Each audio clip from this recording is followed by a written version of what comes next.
On this day, March 7, 1965, unarmed civil rights activists marching from Selma to Montgomery, Alabama, were attacked by police on Bloody Sunday.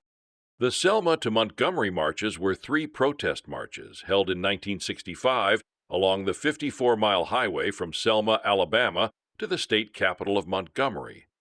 The marches were organized by nonviolent activists to demonstrate the desire of African American citizens to exercise their constitutional right to vote. In defiance of segregationist repression, they were part of a broader voting rights movement underway in Selma and throughout the American South. By highlighting racial injustice, they contributed to passage that year of the Voting Rights Act, a landmark federal achievement of the civil rights movement. On March 7, 1965, an estimated 525 to 600 civil rights marchers headed southeast out of Selma on U.S. Highway 80.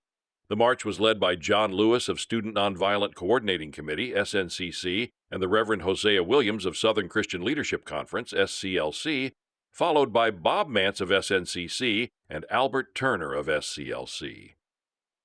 The protest went according to plan until the marchers crossed the Edmund Pettus Bridge, where they encountered a wall of state troopers and county posse waiting for them on the other side. County Sheriff Jim Clark had issued an order for all white men in Dallas County over the age of 21 to report to the courthouse that morning to be deputized. Commanding Officer John Cloud told the demonstrators to disband at once and go home. Rev. Hosea Williams tried to speak to the officer, but Cloud curtly informed him there was nothing to discuss. Seconds later, the troopers began shoving the demonstrators, knocking many to the ground and beating them with nightsticks. Another detachment of troopers fired tear gas, and mounted troopers charged the crowd on horseback. Televised images of the brutal attack presented Americans and international audiences with horrifying images of marchers left bloodied and severely injured, and roused support for the Selma voting rights campaign. After the march, President Johnson issued an immediate statement deploring the brutality with which a number of Negro citizens of Alabama were treated. He also promised to send a voting rights bill to Congress that week, although it took him until March 15th.